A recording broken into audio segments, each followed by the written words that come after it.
Visa जो होता है उसकी सबसे पहले डेफिनेशन क्या है, उसके फ़ायदे क्या हैं, ठीक है, वो आपको कितना सेफ़ रखता है, ये सारी चीज़ें मैं आपको भी बताता हूँ, ठीक है।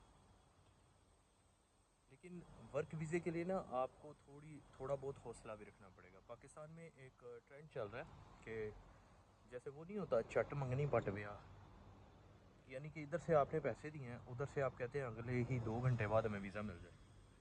तो वो जो वीज़ा मिलता है ना 2 घंटे बाद, वो होता है आज़ाद वीज़ा, ठीक है। ये जहन में रखें। वर्क वीज़ा में आप अपने डॉक्यूमेंट्स जमा करवा देते हैं, ठीक है। तो अब उसमें दो तरह की चीज़ें होती हैं। पहली बात, ये पैसे तो लगते हैं, इसमें कोई शक नहीं है, पैसे नहीं लगते, पैसे लगते हैं।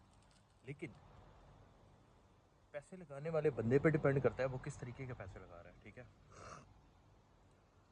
आपने एक बंदे को डॉक्यूमेंट्स दिए, आपने उसको पेमेंट दे दी, ठीक है। अब वो कहीं पे रिसर्च ऑन कर रहा है, या उसकी कंपनी है, या वो एजेंट है, जो भी है, ठीक है। बट वो वर्क वीज़ा डील कर रहा है, तो उसका मतलब वो बंदा ठीक है, ठीक है। अब हुआ ये कि जब उसको किसी कंपनी में सूटेबल जगह मिली, अच्छी सैलरी मिली विद बेनिफिट, तो वो आपकी चट से अप्लाइंग कर देगा, ठीक है। पाकिस्तान में लोग ये जो कॉन्सेप्ट लेके बैठे हैं ना कि इतने पैसे हम दे देंगे, इतने आप कर लें, बाकी हम सैलरी में से कटवा देंगे, ये कॉन्सेप्ट ख़त्म हो गया है, ठीक है। टू बी फ्रेंकली बता रहा हूँ, 2007 में 2008 में दुबई के वीज़े फ्री थे। तब भी हमारे मुल्क में हम लोगों ने, मतलब तब मेरी क्या एज थी, मैं 2009 से ट्रैवलर हूँ, ठीक है। तो तब भी मैंने देखा है कि वीज़ा 2-2.5 लाख का बिका है।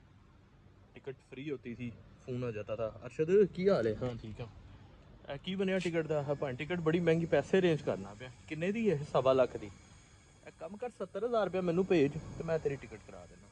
बंदा बड़ा खुश है कि यार बैठे बैठे 55-60 हज़ार रुपये का फ़ायदा हो गया। जब वो इधर पहुंचता है तो उसको पता चलता है यार टिकट तो फ्री थी। तो ये चीज़ें ना बड़ी काउंट करती हैं। फिर वर्क वीज़ा में यहाँ आके आपको पता नहीं चलता आपकी सैलरी क्या है। आपको ऑलरेडी टू बी इन्फॉर्म कर दिया जाता है कि भाई अब ये आपकी सैलरी होगी, ये आपके बेनिफिट्स होंगे, ये कंपनी कंपनसेशन कर रही है, ये कॉम्प्लीमेंट्री दे रही है। फिर यही चीज़ आपको पाकिस्तान में कंफर्म होती है क्यूबीसी में। मैं कतर की बात कर रहा हूँ, ठीक है। तो आपको ना वो कंफर्म हो जाता है, लेकिन उसके लिए ना टाइम रिक्वायर्ड होता है, 5 महीने 6 महीने रिक्वायर्ड होते हैं, ठीक है। अगर आप गौर करें ना तो back back in the time लोगों के वीज़े इतनी ही देर में प्रोसेस होते थे, और वो लोग आज माशाल्लाह अल्हम्दुलिल्लाह खुशहाल हैं। वो अपना कोई ना कोई काम करके बैठे हैं, वो अपनी कोई ना कोई जगह बना के बैठे हैं, ठीक है। तो वर्क वीज़ा में आपको हेल्पर की भी जॉब मिलती है, ठीक है। हाँ, दूसरी साइड क्या होती है, दूसरी साइड ये होती है कि जब आप बोलते हैं कि यार आप डॉक्यूमेंट्स रखें, जब जगह बनेगी हम आपको पेमेंट दे देंगे। अब जगह बनने में और जगह लेने में ये कोई 5-10 मिनट का ही काम होता है। अब जैसे मैं बंदा हूँ, मेरे पास कोई जगह आई है, सामने मेरे बंदा बैठा है, उसके पास किसी कैंडिडेट के डॉक्यूमेंट है, मैं उसको बोलता हूँ यार मुझे ना ऑफिस बॉय चाहिए, माजरत के साथ मुझे ऑफिस बॉय चाहिए, ठीक है। तो वो कहता है सर मेरे पास बंदा है पाकिस्तान में। मैं कहता हूँ डॉक्यूमेंट्स दो, वो डॉक्यूमेंट्स देता है। मैं कहता पेमेंट, सर एक एक मिनट रुके मैं भाई से बात करता हूँ। वो आपको कांटेक्ट करता है, आप आगे से कहते हैं भाई पैसे तो यूज़ हो गए, सिस्टर की शादी में, कोई मेडिकेशन में, कोई घर में, कोई कंस्ट्रक्शन में, या इतने पैसे कम हैं, ये चीज़ें आप करते हैं, ठीक है। तो ये अपना कॉन्सेप्ट चेंज करें। जैसे मैंने आज़ाद वीज़ा की कॉस्ट बताई थी कल, आज वर्क वीज़ा बताता हूँ। वर्क वीज़ा, मेडिकल वीज़ा और टिकट, ये आपको कॉस्ट होता है तकरीबन पाकिस्तानी 4.5 लाख पे, जो ओरिजिनल कंपनी प्राइस है। लेकिन मैंने लोगों को देखा है कि फर्स्ट ऑफ ऑल वो वर्क वीज़ा डील नहीं करते, जो करते हैं वो 6-6 7-7 लाख का डील करते हैं। अब मैंने एक बंदे से पूछा, मैंने कहा यार तुम इतना मार्जिन रख रहे हो यार, 2.5-3 लाख रुपया एक वीज़े के पीछे। कहता भाईजान प्रॉब्लम ये है हमारे वहाँ पे आवाम मानती नहीं है। अगर उनके दिमागों में ये कॉन्सेप्ट चला गया हुआ है कि वीज़ा जो मिलता है वो 6-6.5-7 लाख का ही मिलता है। अब मैं 7.5 लाख का बताता हूँ, मैं 7,25,000 रुपये पे पेमेंट उठा लेता हूँ, वो बंदा ईद मना रहा है कि मुझे डिस्काउंट मिल गया है। तो ये मेंटालिटी किसकी है मेरी जान? आपकी मेंटालिटी है, ठीक है। तो मेरी आप लोगों से बड़ी हम्बली रिक्वेस्ट है, इन चीज़ों से बचें, थोड़ा माइंड यूज़ करें। किसी की शादी भी करनी है ना, शादी आपकी है, मेरी है, बाजी की है, भाई की है, ठीक है, किसी की भी है, तो 6 माह पहले तो कम से कम उसकी तैयारियां शुरू हो जाती हैं। हालांकि 2 घरों में शादी है। यहाँ पे वर्क वीज़ा में या वीज़ा में या ट्रैवलिंग में कॉन्सेप्ट ये है, आपने रीलोकेट होना है, मतलब पाकिस्तान से आपकी जगह निकाल के यहाँ पे जगह बनानी है, एक नए ट्रेडिशन में, नए कल्चर में, ठीक है। कल मैं आपको बताऊंगा कि हम हम जैसे जो प्राउड पाकिस्तानी हैं वो किस तरीके से रहते हैं। मैं आपको सारी एग्जाम कल क्लियर करूंगा, ठीक है। और ये चीज़ें मैं आपको इसलिए नहीं बता रहा कि आप लोग फेडअप हो जाएं।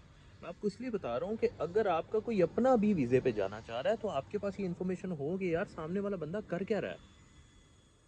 अगर वो वर्क वीज़ा डील कर रहा है उसका फ़र्ज़ है आपको कंपनी की लोकेशन बताए, कंपनी का नाम बताए। क्योंकि अगर वो एग्रीमेंट पे, अगर वो बैठा है सप्लायर पे, तो वो डरेगा कि यार आप कहीं खुद जाके अप्लाई ना कर दे। और वीज़े इतनी आसानी से अब नहीं मिलते, अब नहीं मिलते। अब रेफरेंस इसलिए ज़रूरी हो गया हुआ है कि हम लोगों ने ही कंपनी को ये चीज़ बताई है कि हमें रेफरेंस के साथ रखें। क्योंकि जब हमें विद नो स्ट्रगल कोई चीज़ मिल जाए हम लोग उसको वैल्यू नहीं करते, ठीक है। तो ये चीज़ें हमने ही कंपनी को बताई हुई हैं। हम लोगों के एटीट्यूड्स ने बताई हुई हैं। किसी को अम्मी की याद आती है, किसी को अब्बू की याद आती है, किसी को बीवी की याद आती है, किसी को बच्चों की याद आती है। और हम लोग 3 महीने में वीज़ा कैंसिल करके पाकिस्तान जाते हैं। भाड़ में जाए, हमारे कौन से पैसे लगे, हमारी कौन सी मेहनत लगी है, फिर पैसे खर्चेंगे आ जाएंगे। याद रखें कि आप लोग किस सिचुएशन में आते हैं और आप लोगों के ज़िम्मेदार आप हैं। पेरेंट्स ने कर्ज उठा लिया, पेरेंट्स ने ज्वेलरी बेच दी, पेरेंट्स ने ज़मीन बेची, उसको वर्थ आपने करवाना है। वो काम फिर मेहनत से होता है, ठीक है। और हरगिज़ कंस्ट्रक्शन के काम में मत आएँ। कंस्ट्रक्शन का काम एक बहुत ही, मेरी नज़र में आप समझ लें कि हार्ड काम है। मैं रियली सैल्यूट करता हूँ भाई। 55-60 तक टेम्परेचर जाता है यहाँ का। आप कैसे कंस्ट्रक्शन करेंगे? और आपको पता है आप घर में ये 2 ईंटें भी इकट्ठी नहीं उठा सकते, जो आपकी सेहत है। क्योंकि मैंने तो अब तक जितने भी देखे हैं ऐसे ही देखे हैं। 21-22 साल के बंदे हैं, वो आ रहे हैं जा रहे हैं, ठीक है। काम उनसे होता नहीं है, बेहोश हो जाते हैं, ठीक है।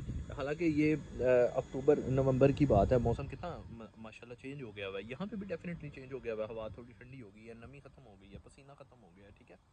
तो आप बिलीव करें मैंने लोगों को बेहोश होते देखा हुआ है। क्योंकि उन्होंने काम कंस्ट्रक्शन का पकड़ लिया। वहाँ पे कोई बात होती है, यहाँ पे कोई बात होती है। एंड ऑफ द डे आपकी फैमिली के रिस्पॉन्सिबल आप हैं, ठीक है। मेरी कोई भी बात किसी को भी रीवेरीफाई करनी है, यू आर ऑलवेज वेलकम। मैं आपको विद प्रूफ बात कर रहा हूँ, ठीक है। और विद एक्सपीरियंस बात कर रहा हूँ। मैं 2009 में ट्रैवल किया था, फर्स्ट ट्रैवल, ठीक है।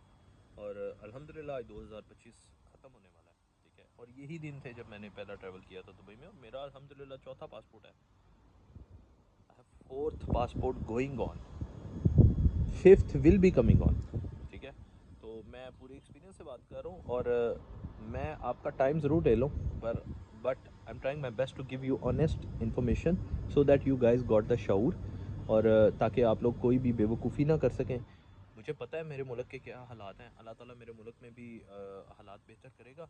लेकिन जल्दबाजी में गैर शऊर होके कोई भी ऐसा फ़ैसला मत करें जो आपके और आपके पेरेंट्स के लिए परेशानी बने। और कल जो है, कल मैं आपको बताऊंगा कि ये आज़ाद वीज़ा पे लोग अट्रैक्ट बेसिकली क्यों हो रहे हैं। ये फैल कैसे रहा है आज़ाद वीज़ा। हालांकि यहाँ पे आज़ाद वीज़े की कोई औकात नहीं है, मतलब आज़ाद वीज़ा है ही नहीं है, ठीक है। Anyway thank you so much, have a good day और wish you best of luck. अगर मेरी इन्फॉर्मेशन अच्छी लगी हो तो दुआ कर दीजिएगा। लाइक सब्सक्राइब करना आपकी मर्ज़ी है, ठीक है। वो मैं रिक्वेस्ट भी नहीं करूँगा किसी को। मैं अपना काम करता जाऊँगा। Thank you so much.